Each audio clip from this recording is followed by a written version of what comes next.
That affordable house you saved on Zillow in St. Augustine, once you add flood insurance, HOA or CDD fees, AC bills, and real commute time, it can cost the same as the house you already decided was out of reach. And this is where buyers relocating to St. Augustine get caught off guard. Be honest, it's late, you're scrolling Zillow, you see a renovated 3-bedroom or 4-bedroom in the mid 300s to low 400s and think, wow, this is cheaper than my rent back home. What Zillow doesn't show you is the stuff that quietly inflates your monthly payment after you move in. I'm Kim Devlin, a local realtor here in St. Augustine, and me and my team work with a lot of people relocating from all over the country, and we love helping people move here. But I also see the same mistakes over and over again. In this video, I'm breaking down 5 costly mistakes buyers make when moving to St. Augustine, plus how to avoid them before you ever write an offer. Let's start with the one that costs people the most money. Mistake number 1, ignoring the water. I hear this all the time. It's not on the ocean, so it won't flood, right? Here's the reality. St. Augustine is low, flat, and surrounded by water. Rivers, marshes, the intracoastal, tidal creeks, and of course, the ocean. All of it matters. Flooding here isn't just hurricanes, it can be heavy rain, it could be king tides, sometimes it's just water backing up through storm drains, even on a sunny day. When you're looking at homes here, you're going to see flood zones X, AE, or VE. Zone X is lower risk and flood insurance may not be required, but I still recommend pricing it out. Zones AE and VE are higher risk. If you have a mortgage, flood insurance is definitely required. Here's the part Zillow doesn't show you. Your flood insurance. It can add $150 to $400 per month to your payment. And this is where buyers get tripped up. Most people focus on the purchase price and ignore the monthly stack. They think, I can afford the mortgage, so I'm good. Then they start quoting out flood insurance, and that shows up and suddenly the payment is higher than the house they skip. I've had buyers say, if I had known this up front, I would have looked at a completely different neighborhood. This is why I always say affordability isn't the list price, it's the monthly lifestyle cost. If flood insurance pushes your payment out of your comfort zone, it doesn't mean the house is bad. It means it's bad for you. Davis Shores is a perfect example. People love it because you're close to downtown, to the beach, you can bike or walk over the Bridge of Lions, but it's also one of the most flood-prone areas. There is documented king tide flooding, and after storms like Matthew and Dorian, parts of the neighborhood saw serious water. Yes, the city has made improvements, but it's still a low-lying area that needs to be respected. If you're looking at a renovated ranch in Davis Shores, the flood quote needs to be part of your decision before you fall in love with the house. The same goes for Crescent Beach. Beautiful, laid back, that old Florida vibe people love, but also significant flooding. And generally the first zones to evacuate during the storms. Buying there can absolutely be worth it for the lifestyle. It just means flood insurance and evacuation planning are not really that optional. Before you write an offer, know the flood zones. Ask for an elevation certificate and get a real flood insurance quote. If you can't answer those questions, you don't actually know what the house really costs. Mistake number 2, expecting a walkable beach town everywhere. Moving to St. Augustine for a walkable lifestyle, you might be shocked once you get here. Mistake number 2 is all about lifestyle. A lot of people overestimate how walkable St. Augustine really is. Yes, the downtown is charming, historic, compact, and you can stroll to shops, galleries, and restaurants. It feels like a vacation town because for a lot of people it is. But step outside that bubble and it's a different world. Most of St. Augustine and St. Johns County, you need your car. If you're living on Anastasia Island, including Davis Shores or St. Augustine Beach, most of your everyday life, groceries, doctors, big box shopping, schools, still means getting in the car almost always across a bridge. I've worked with buyers who dream of grabbing coffee on foot every morning like they did in Brooklyn, then realize their nearest cafe is a bike ride through humidity, over traffic, and maybe not as picturesque as they expected. It doesn't mean St. Augustine isn't wonderful, just know it's not big city walkable everywhere. Driving isn't the problem. Expectations are. Let me give you a quick local example. I had clients who fell in love with a home near the beach, thinking they'd walk everywhere. But when school started, they realized the high school and most activities were on the mainland. So every weekday meant planning around the bridge traffic at rush hour with school drop-offs and pickups. That daily drive adds up, and it's not always about distance, it's about the bridges, the timing, the fact that tourist events and festivals can turn a normal route into a 30-minute crawl. Here's my honest rule of thumb. Unless you're buying right next to what you use most, plan on driving 15 to 25 minutes for everyday errands. If you moved here or you're planning to, what surprised you most about getting around? Did the real life distances match what you imagined from Instagram or vacation?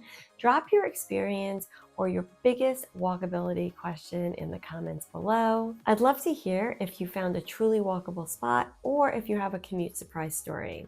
If you're in the research phase, list out your must-haves and check if you can actually walk to them from the neighborhoods you're considering. Not what the listing says, but what Google Maps or a simple drive during rush hour tells you. Mistake number 3, underestimating heat, humidity, and maintenance. Everyone says, I love the summer weather. The bigger adjustment is the humidity. St. Augustine is humid most of the year. It affects your comfort, your house, your budget. Most people here run their AC much more than they expect, not just for cooling, but to pull moisture out of the air. That pumps up your electric bill, especially if you're coming from up north. Humidity also means things are age faster. Flooring, cabinets, windows, and especially your AC system will be affected. And the closer to the ocean, the more you deal with the salt life tax. Corroded grills, railings, bikes, outdoor furniture, even AC components. Here's a story. I had a client who bought just a couple of streets from the ocean. Super excited. 2 years in, they replaced their AC, porch railings, and even swapped out door hardware. Totally doable, they just wish they budgeted for it. Pest control is another given. Palmetto bugs are real. You set it and forget it with a monthly service. Part of coastal living here. If you bought or rented in Florida, tell me in the comments what surprised you about monthly costs or maintenance. Let's help each other out. Are you learning something new so far? What's the most surprising hidden cost or lifestyle adjustment you've heard today? Drop a comment below with your biggest Florida or relocation surprise. Maybe it'll help someone else. And don't forget, you can grab my free relocation guide. Just check the description for the link or shoot me an email and I can send you a copy. Mistake number 4, not understanding HOA and CDD fees. I've had many people call me after moving to the area. Kim, why is my tax bill so high? I thought I had this all budgeted. 9 times out of 10, it's a hidden CDD fee they didn't plan for. Here's the thing, CDDs include the bond the builder took out to pay for the infrastructure, new roads, landscaping, parks, and amenities, and the operations and maintenance, which is also known as O&M, maintains the community. They're not optional, and they are paid as part of your property tax bill, usually adding thousands of dollars a year. These communities are beautifully planned, and the amenities are great, but if you don't account for them up front, your affordable new construction suddenly doesn't feel so affordable. A few tips. Work with a realtor when going to new construction. Not all builder agents are equal, and some sales reps skim over these details during the new build process, or focus just on the low HOA number so your monthly payment seems less than it really is. Ask for a full breakdown of all monthly and annual fees, not just what's in the property listing. Check what's actually included: cable, internet, trash, or will you need to pay extra for those on your own? Call the HOA and CDD office directly and check with the community's website for real numbers and to see if there are plans to raise those fees soon. And make sure you know how many years you'll be paying that CDD off. It sometimes lasts between 20 and 30 years. I always say compare total payment, not just mortgage or HOA. Now, if you've ever been surprised by an HOA or a CDD fee, let me know in the comments, or if you found a community with the perfect balance of amenities and costs, I'd love to hear about it. If you have any doubts, reach out. I genuinely want to help you avoid these headaches, whether you work with me or not. Now, let's get into the first and maybe most underrated mistake: choosing the wrong location for your daily life. Sometimes a house looks perfect online or during a showing. Great price, awesome backyard, beautiful kitchen, But if it's on the wrong side of traffic patterns, far from your kids' schools or your favorite hangouts, your day-to-day life may become way more stressful than you expected. I helped a family who loved a cul-de-sac in Northwest St. Johns County. It checked every box except for one. Their kids' activities and both parents' offices were all on the east side of the county. Suddenly, between school pickups, sports, and commutes, one way or another, somebody spent an hour or more in the car every day. If you add it up, that's over 250 hours a year in traffic. That's valuable time you could be spending doing literally anything else. When you relocate, it's easy to focus on the house and ignore the drive. But I always ask, where do you really go Monday through Friday? Where's work? Where's school? Where's your grocery store or your gym? Not the weekend farmer's market or a holiday festival, your daily routine. My best tip, do a test drive of your actual commute, ideally at rush hour or school drop-off time. See how long it really takes, not just what Google Maps says at noon on a Wednesday. If you have kids, check and double check which school zone your potential home is in. Ask about after-school bus routes, traffic patterns, and activity options nearby. If you're retired or an empty nester, think about proximity to healthcare, community clubs, and grocery stores. Sometimes being 5 minutes closer to what matters most to you, family, friends, activities, makes a much bigger difference than an extra bedroom or a pool. So, I'm curious. What's the must-have you've discovered after moving? Maybe something that matters more than you realize, like being close to family, the gym, or a favorite coffee spot.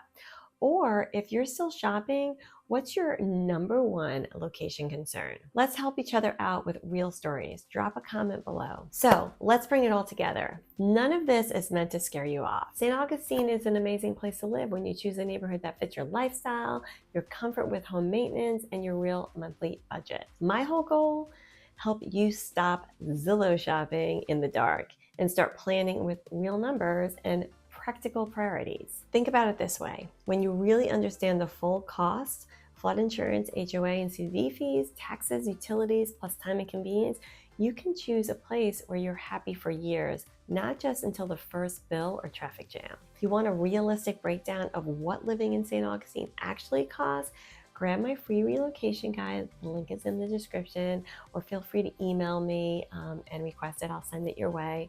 If you have any questions about a specific area, a community, or your own unique list of needs, you could just shoot me an email or drop them below and we can reach out directly. I'm always happy to help you figure out the best fit no matter what stage of the journey you're in.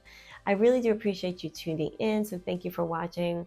Don't forget to like this video if you found it to be helpful. And most importantly, share your questions, stories, or biggest surprises in the comments. Let's help the next wave of St. Augustine newcomers find their perfect fit. Thanks again for tuning in, and I will catch you on the next one.